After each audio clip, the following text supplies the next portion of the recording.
Good morning students. हम discuss कर रहे थे करंट इलेक्ट्रिसिटी के न्यूमेरिकल्स कौन से थे? Resistance, series and parallel. यानी दो पॉइंट के बीच में हमें क्या निकालना था? इक्विवेलेंट रेजिस्टेंस निकालना था। दो क्वेश्चन हमने कल ट्राई किए थे। एक क्वेश्चन मैंने आपको करने के लिए दिया था। क्वेश्चन क्या था? जो पॉइंट क्या है, ए एंड बी के बीच में ऐसा सर्किट आपके पास गिवन है, इसके बीच में आपको क्या निकालना है? इक्विवेलेंट रेजिस्टेंस फाइंड आउट करना है between point A and B. क्या होगा? सर्किट को ध्यान से देखो। अब आपको इसमें सिमेट्री दिखी होगी, यानी यहाँ देखो तो यहाँ भी तो होगा। सबसे पहले इस सर्किट को डिवाइड कर दो, यानी ऐसे, ठीक है। अब सारे इसके जैसे दिख रहे होंगे आपको, यानी जैसा ये है 2 ओम 2 ओम 3 ओम 3 ओम, ऐसे ये है। क्लियर है? अब यहाँ पे आते हैं। यहाँ पे करंट मान लिया आई है। क्लियर है? अब यहाँ पे जंक्शन है, यानी एक नोड है। यहाँ पे करंट क्या हो रहा है? डिवाइड हो रहा है। यहाँ पे करंट I1 गया, यहाँ पे करंट गया I2। क्लियर है? अब यहाँ पे जब करंट डिवाइड होता है, हमने पढ़ा था resistance, series and parallel combination में, तब करंट डिवाइड होता है, यानी डिफरेंट वैल्यूज होती है करंट की, तो वो कैसा कॉम्बिनेशन होता है? Resistance in parallel combination. Series में करंट क्या रहता है? सेम रहता है। अब यहाँ पे करंट आया, क्लियर है? इसमें भी करंट सेम रहेगा, यानी यहाँ पे भी क्या रहेगा? I1। फिर क्या, यहाँ पे एक जंक्शन है, यहाँ पे भी करंट डिफरेंट रहेगा, यहाँ पे करंट क्या आएगा? I2। अब इसका मतलब क्या हो गया? ये दोनों जो रेजिस्टेंस है 2 ओम 2 ओम, ये दोनों कैसे हैं? सीरीज में है, यानी यहाँ पे जो करंट है I1 ही फ्लो कर रहा है। फिर सेकंड क्या है? यहाँ पे जो कॉम्बिनेशन है 3 ओम और 3 ओम का जो कॉम्बिनेशन है, यहाँ पे करंट कैसा है? ये भी सीरीज में है, और ये दोनों आपस में कैसे हैं? पैरेलल कॉम्बिनेशन में है। तो यहाँ पे जो रेजिस्टेंस क्या होगा?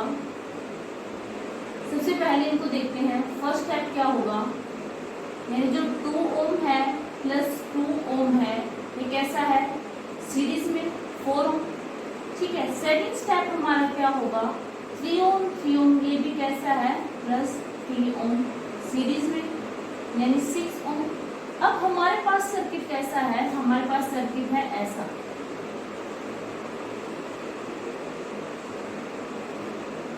यानी 4 ओम और 6 ओम। अब ये दोनों कैसे हैं? पैरेलल कॉम्बिनेशन में है। निकाल दो। पैरेलल कॉम्बिनेशन में कैसे निकालते हैं? 4 × 6 / 10, 4 + 6 हो जाएगा ना, बाय 10। ठीक है। अब यहाँ पे क्या आ जाएगा? ये 2.4 आ जाएगा, यानी रेजिस्टेंस कितना आया? 2.4 ओम आ गया। अब यहाँ पे हमें क्या करना है? अब सेम इनको भी ऐसे लिख सकते हैं ना, यानी यहाँ पे भी 2 ओम है, यहाँ पे भी 2 ओम है, यहाँ पे भी 2 ओम है, यहाँ पे भी 2 ओम है। क्लियर है? इनको भी हम ऐसे लिख सकते हैं 4 ओम 6 ओम। इस सर्किट को हमने क्या कर लिया? सबसे पहले आपको सर्किट को रिजॉल्व करना है, उनको सिंपलेस्ट फॉर्म में लिखना है।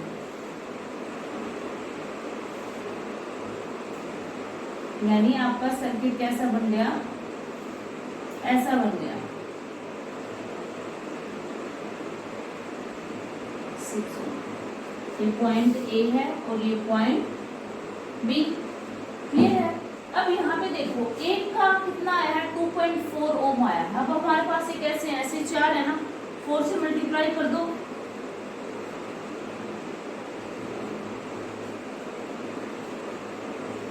9.6 ओम। ठीक है, तो कितना आ जाएगा? 9.6 ओम। तो resistance, the equivalent resistance between point A and B is 9.6। ऐसे क्वेश्चन आएंगे आपके पास में, सिर्फ आपको थोड़ा सा दिमाग लगाना है कैसे हम इनको सोल्व कर सकते हैं। सबसे पहले आपको करंट देखना है। करंट कैसा है? I1 और I2। यहाँ पे फर्स्ट करंट, यहाँ पे अगर जंक्शन है जहाँ पे करंट डिवाइड हो रहा है, वो कैसा कॉम्बिनेशन है? वो है पैरेलल कॉम्बिनेशन। पैरेलल कॉम्बिनेशन है। अब यहाँ पे सीरीज है, करंट दोनों में सेम है, यहाँ पे करंट दोनों में सेम है। I2 यहाँ पे I1 है, ये दोनों कैसे हैं? पैरेलल कॉम्बिनेशन में है। ठीक है, आपने एक का निकाल दिया। अब यहाँ पे सिमेट्री है, सेम सर्किट ऐसा है, सेम वैल्यू है। अगर आपके पास डिफरेंट वैल्यूज होती, तो आप हर एक का इंडिविजुअल निकालते, फिर सबको क्या कर देते, ऐड कर देते। ठीक है, क्वेश्चन डिपेंड करता है आपके पास कैसा भी होंगे। कुछ क्वेश्चन थे जो हमने equivalent resistance, equivalent and series और पैरेलल के लिए हमने सोल्व किए हैं। इससे ज्यादा क्वेश्चन हमने क्लास में भी सोल्व किए हैं। ठीक है, वो क्वेश्चन आपको ट्राई करने हैं, एक बार इसको नोट करो।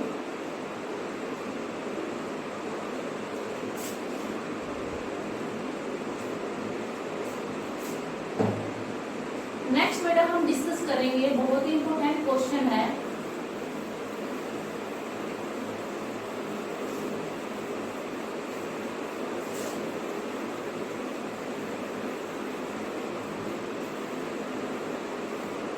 नेक्स्ट हम डिस्कस करेंगे, हमारे पास 3 चीजें होंगी, बैटरी, सेकंड है ईएमएफ, थर्ड है potential difference.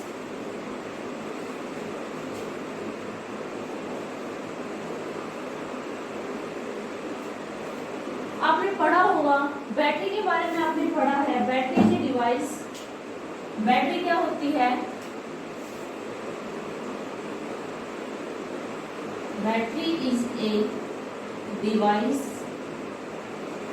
which maintains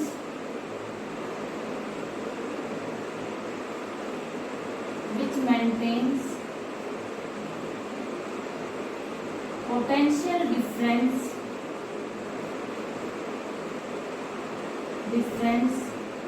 between point A and B।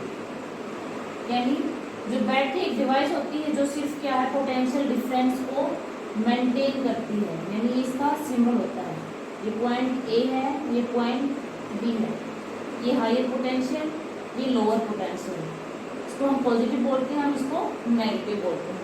तो बैटरी का काम क्या होता है, सिर्फ उस डिवाइस में पोटेंशियल डिफरेंस को मेंटेन करना।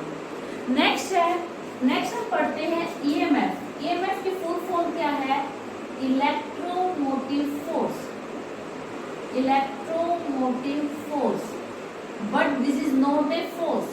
यानी ईएमएफ को हम इलेक्ट्रोमोटिव फोर्स बोलते हैं, लेकिन एक्चुअली में ये फोर्स नहीं होती, ये होता है मैक्सिमम पोटेंशियल डिफरेंस।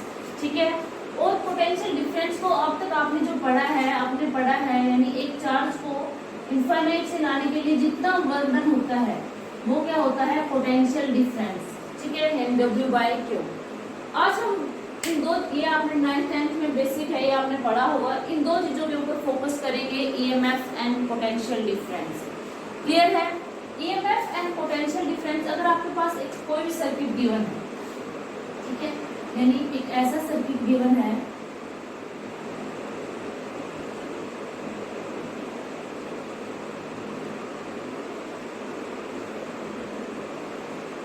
यहाँ पे एक स्विच लगा दूं,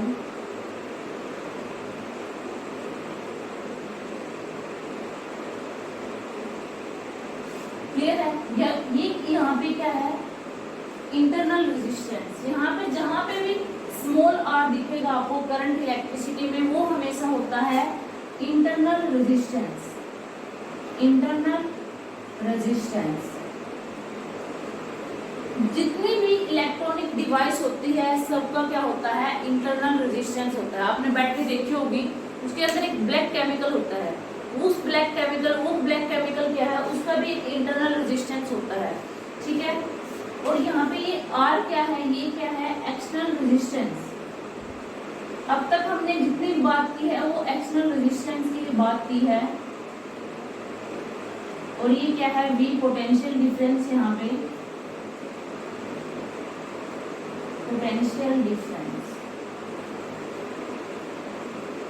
अब यहाँ पे मैंने सिर्फ ये क्या बोला कि जो ईएमएफ है ये इलेक्ट्रोमोटिव फोर्स है, but actually this is not a force. जो ईएमएफ है वो एक्चुअली में फोर्स नहीं होती।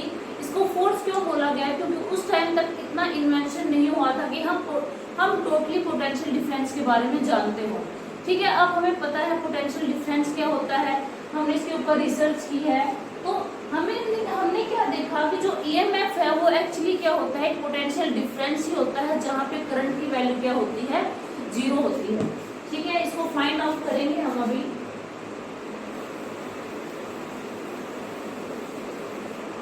पे देखो इस सर्किट, अब क्या है, क्लोज सर्किट है, इस सर्किट में करंट फ्लो कर रहा है I, ठीक है। By Ohm's law, by Ohm's law हमने क्या देखा, V is equal to I R, यानी I क्या होता है, V बाय R, क्लियर है। तो I क्या हो जाएगा, V by R plus R, ठीक है, यानी क्या हो जाएगा, V is equal to I R plus I R, ठीक है। अब हमने क्या बोला, अगर इस सर्किट में, अगर आपके पास सर्किट कैसा है, अगर आपके पास सर्किट कैसा है, अगर ओपन सर्किट है, अगर ओपन सर्किट है आपके पास, यानी ये R है, ये V है, अगर इस सर्किट में से कोई भी करंट फ्लो नहीं होता, जो पोटेंशियल डिफरेंस है वो किसके बराबर होता है, ईएमएफ के बराबर होता है। जो पोटेंशियल डिफरेंस है वो किसके बराबर होता है, ईएमएफ के बराबर होता है। यानी वो इक्वेशन क्या होती है, V is equal to E minus I R, यानी ये हमें डिराइव करनी है। ये इक्वेशन आपको देखो बहुत इंपॉर्टेंट इक्वेशन है, इसका रट्टा लगा लो, ठीक है। यानी क्या होती है equation, V is equal to E minus I R, यानी क्या हो जाएगा, V यहाँ पे है, ये भी क्या होता है, अब जो यहाँ पे V है वो क्या है हमारा EMF है, यानी यहाँ पे हम E भी रख सकते हैं ना, ये क्या हो गया, E हो गया, E इज इक्वल टू ये क्या हो गया, V प्लस आई आर, क्योंकि ओम्स लॉ क्या होता है, आई आर किसके बराबर होता है, V के बराबर होता है।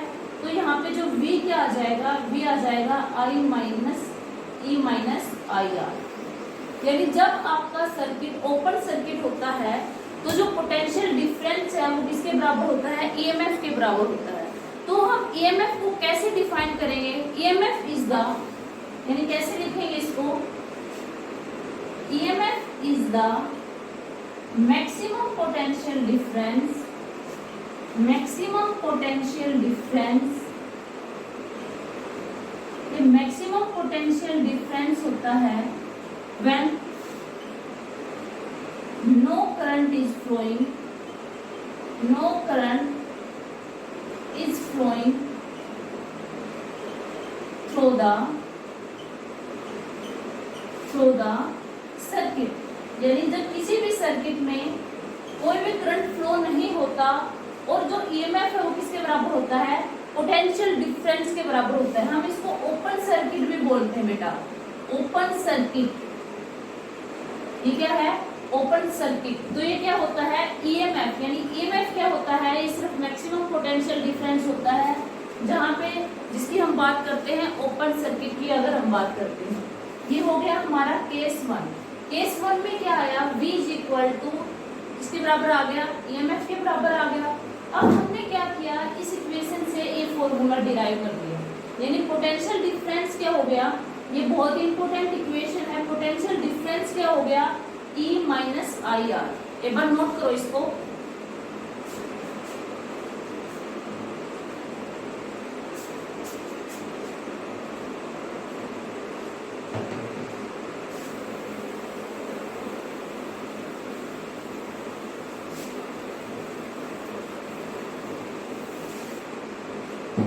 नेक्स्ट हम क्या डिस्कस करेंगे, अगर क्या है उस सर्किट में से करंट फ्लो हो रहा है, यानी मेन इक्वेशन क्या आई है, V is equal to E minus I R. देखो ये हमारी इंपॉर्टेंट इक्वेशन है, ये आपको याद रखनी है बेटा। केस वन क्या आया, अगर इसमें से कोई भी करंट, अगर यहाँ पे करंट की वैल्यू क्या जीरो हो गई तो V की किसके बराबर होता है, ईएमएफ के बराबर होता है ना, ठीक है। यानी ये केस वन है। केस वन क्या आया, अगर I की वैल्यू, अगर I की वैल्यू जीरो है यानी ओपन सर्किट है तो V किसके बराबर होता है, ईएमएफ के बराबर होता है। सेकंड क्या है, केस टू, यानी V is equal to E minus I R. जो V क्या होता है वो हमेशा यहाँ पे क्या होगा, लेस देन होगा किससे, ईएमएफ से। यानी ये केस क्या है, अगर यहाँ पे डिस्चार्जिंग है, यहाँ पे क्या हो रही है, डिस्चार्जिंग हो रही है, क्लियर, यहाँ पे क्या हो रही है, डिस्चार्जिंग हो रही, तो V क्या होता है, लेस देन होता है E से। अब आपने इक्वेशन पढ़ी V equal to E minus I R. यहाँ पे दो केस पड़े, अगर क्या है करंट जीरो हो जाए, सेकंड क्या है अगर वहां पे करंट फ्लो हो रहा है, अगर करंट फ्लो हो रहा है तो V क्या होगा, ग्रेटर देन होगा EMF से, ठीक है, वो क्या होगा सॉरी लेस देन होगा EMF से। क्लियर है। केस थर्ड क्या हो सकता है, अब क्वेश्चन क्या आता है, क्या जो पोटेंशियल डिफरेंस है, क्या जो पोटेंशियल, ये इंपॉर्टेंट क्वेश्चन है, क्या ये जो पोटेंशियल डिफरेंस है एक्सीड करता है EMF से, क्या जो पोटेंशियल डिफरेंस है can potential difference be greater than the EMF, yes it is. कैसे होगा, यानी पोटेंशियल डिफरेंस EMF से ज्यादा कब होगा, जब क्या है यहाँ पे केस है डिस्चार्जिंग का, जब वो कोई भी बैटरी या सेल क्या हो रही है, चार्ज हो रही है, यानी इन केस ऑफ चार्जिंग, तो वहां पे क्या हो जाएगा V is equal to E minus R, यानी करंट की डायरेक्शन क्या हो जाएगी वहां पे अपोजिट हो जाएगी, V is equal to E plus IR, ये आपको करना है, ठीक है। केस सेकंड, जब करंट जीरो होता है, यानी इसको हम बोलते हैं open circuit, V is equal to E minus R in case of discharging, यानी V क्या होगा लेस देन होगा EMF से इन case of discharging, V greater than होगा EMF से इन case of charging.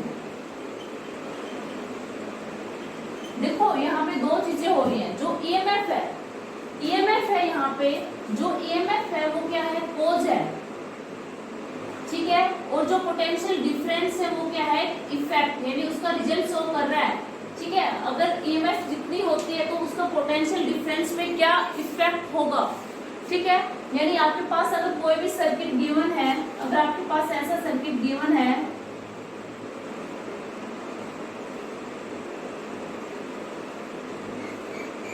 R I इसमें ऐसे फ्लो कर रहा है, ठीक है। अब यहाँ पे क्या है, ये हो रहा है केस डिस्चार्जिंग का, अगर यहाँ पे करंट की डायरेक्शन हम अपोजिट कर दे तो क्या हो जाएगा, चार्जिंग का केस हो जाएगा, यानी केस थर्ड। यहाँ पे आपने ये तीन चीज है, ये तीन पॉइंट है, इनको आपको नोट करना है, बहुत ही इंपॉर्टेंट क्वेश्चन है, 1 मार्क्स का यहाँ से क्वेश्चन आएगा ही आएगा 100%, ठीक है। अब नेक्स्ट क्या है, यानी क्वेश्चन क्या है, इन केस ऑफ चार्जिंग हमने क्या पढ़ा, V ग्रेटर देन होगा E से। अब यहाँ पे हम R की वैल्यू भी क्या हो सकती है, यहाँ पे जीरो है, अगर R की वैल्यू यहाँ पे जीरो है तो ये कौन सी कंडीशन हो जाएगी, ओपन शॉर्ट सर्किट, यानी अगर ऐसा है, अगर वहां पे कोई भी रेजिस्टेंस नहीं है तो रेजिस्टेंस क्या करता है, अपोज करता है फ्लो ऑफ करंट को, अगर वो करंट को अपोज ही नहीं करेगा तो वहां से जो करंट है वो क्या होगा, मैक्सिमम करंट फ्लो होगा, और जो कंडीशन वो क्या हो जाएगी, वहां से अगर करंट मैक्सिमम फ्लो होता है तो वहां पे शॉर्ट सर्किट भी हो सकता है, ये एप्लीकेबल नहीं होती, ठीक है। यानी हम एक एक्सटर्नल रेजिस्टेंस प्रोवाइड करते हैं किसी भी सर्किट में। तो यहाँ पे मेन इंपॉर्टेंट हमने क्या पढ़ा है, जो इंपॉर्टेंट चीज है हमने पढ़ा EMF एंड पोटेंशियल डिफरेंस, यानी हमने क्या जाना कि जो EMF है वो actually is not a force, वो क्या है, एक कोज है, यानी वो मैक्सिमम पोटेंशियल डिफरेंस ही है बिटवीन द टू पॉइंट।